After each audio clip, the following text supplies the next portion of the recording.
ने यूपी की राजनीति पे अपनी खोई हुई जमीन दोबारा हासिल करने की रणनीति पर काम तेज कर दिया है। 2027 के विधानसभा चुनावों को ध्यान में रखते हुए मायावती की पार्टी एक बार फिर अपनी पुरानी सोशल इंजीनियरिंग की नीति को जमीन पर उतारने जा रही है। इसका केंद्र बिंदु मुस्लिम और दलित समुदायों के बीच भाईचारा और राजनीतिक एकता को पुनः स्थापित करना है। बसपा ने इसके लिए मुस्लिम भाईचारा समितियों के गठन की प्रक्रिया शुरू कर दी है, जिसका लक्ष्य 3 महीने के भीतर पूरा करना तय किया गया है। इन समितियों के गठन के जरिए पार्टी समाज के उन तबकों में अपनी पकड़ मजबूत करना चाहती है जिन्होंने पिछले चुनाव में उससे दूरी बना ली थी। मायावती ने पार्टी संगठन को निर्देश दिए हैं कि पहले चरण में मंडल स्तर पर समितियों का गठन तेजी से पूरा किया जाए। हर समिति में 2 मुस्लिम और 2 अनुसूचित जाति वर्ग के नेताओं को शामिल किया गया ताकि सामाजिक संतुलन कायम रहे और ये पहल केवल एक समुदाय की नहीं बल्कि साझा राजनीतिक एकता की प्रतीक भी बने। पार्टी के अनुसार अब अगले चरण में इन समितियों का विस्तार जिले, विधानसभा और बूथ स्तर तक किया जाएगा। बुधवार को होने वाली संगठनात्मक बैठक में बसपा प्रमुख मायावती स्वयं इन समितियों की रणनीति और कार्य योजना पर चर्चाएं करेंगी। बैठक में करीब 100 प्रमुख नेता और मंडल स्तरीय पदाधिकारी शामिल रहेंगे, जिनसे ये उम्मीद की जा रही है कि वे जमीनी स्तर पर इस मिशन को आगे बढ़ाएंगे। सूत्रों के मुताबिक बसपा की रणनीति साफ है कि मुस्लिम समाज के बीच अपनी खोई हुई विश्वसनीयता को दोबारा हासिल किया जाए। पार्टी मानती है कि 2012 के बाद से उनका मुस्लिम आधार खिसक कर सपा की ओर चला गया था। मायावती अब उस समय के समीकरण को फिर से बसपा के पक्ष में मोड़ने की कोशिश में है। यही वजह है कि उन्होंने मुस्लिम भाईचारा समितियों के गठन को प्राथमिकता दी है, जबकि ओबीसी भाईचारा समितियों को फिलहाल 6 महीने बाद के चरण में रखा गया है।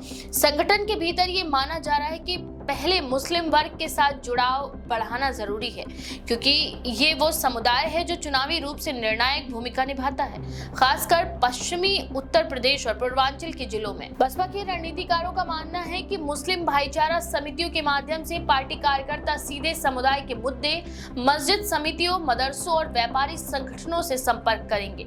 ये प्रयास सिर्फ चुनावी समीकरणों को नहीं बल्कि सामाजिक संवाद को भी मजबूत करेगा। साथ ही साथ पार्टी के अंदरूनी सूत्र बताते हैं कि मायावती चाहती हैं कि ये पहल केवल दिखावे तक सीमित ना रहे बल्कि संगठन की नींव तक पहुंचे। यही वजह है कि हर स्तर पर इन समितियों में अनुसूचित जाति वर्ग के प्रतिनिधि भी होंगे ताकि दलित और मुस्लिम एकता का वास्तविक स्वरूप सामने आ सके। मायावती की राजनीतिक सोच के जानकार मानते हैं कि ये कदम 2007 के चुनावों की याद दिलाता है, जब बसपा ने दलित ब्राह्मण और दलित मुस्लिम समीकरण के सहारे पूर्ण बहुमत की सरकार बनाई थी। हालांकि तब से लेकर अब तक बसपा का संगठन कमजोर हुआ। सरकार, वोट बैंक सिमटा और कई प्रमुख नेता अन्य दलों में चले गए। अब ये पहल उसी खोए हुए आत्मविश्वास को वापस लाने की कोशिश के रूप में देखी जा रही है। बसपा चाहती है कि भाईचारा शब्द केवल नारे तक सीमित ना रहे बल्कि संगठनात्मक ढांचे में उसकी जड़ें मजबूत। बैठक में ये भी तय किया जाएगा कि समितियों का दायरा कितना होगा और उनका कामकाज किस तरह से चलेगा। उम्मीद की जा रही है कि हर जिले में एक संयोजक और 2 सह संयोजक होंगे जो मंडल स्तर से लेकर बूथ स्तर तक के कार्यक्रमों का संचालन करेंगे। ये समितियां मुस्लिम समाज की शिकायतों, सामाजिक मुद्दों और राजनीतिक संवाद पर पार्टी नेतृत्व को रिपोर्ट देंगी। साथ ही साथ उन्हें स्थानीय स्तर पर धार्मिक या सामाजिक कार्यक्रमों में भाग लेकर बसपा के संदेश को फैलाने की जिम्मेदारी दी जाएगी। पार्टी सूत्रों ने बताया कि आगामी महीनों में इन समितियों के माध्यम से छोटे-छोटे सम्मेलन आयोजित किए जाएंगे, जिनमें मुस्लिम समुदाय के शिक्षित युवाओं, सामाजिक कार्यकर्ताओं और धार्मिक नेताओं को जोड़ा जाएगा। इसके जरिए बसपा ये संदेश देना चाहती है कि वह किसी एक जाति या वर्ग की पार्टी नहीं बल्कि हर उस समुदाय की आवाज है जिसे राजनीतिक मुख्य धारा में प्रतिनिधित्व की कमी महसूस होती है। संगठनात्मक स्तर पर बसपा की ये कवायद एक और वजह से भी अहम मानी जा रही है। यूपी में समाजवादी पार्टी और कांग्रेस की बढ़ती सक्रियता ने विपक्षी राजनीति को नया आकार दिया है। बसपा के लिए इस परिस्थिति में अपनी स्वतंत्र पहचान बनाए रखना चुनौती बन चुका है। दलित और मुस्लिम वोटों का एक बड़ा हिस्सा पहले ही सपा के साथ चला गया है।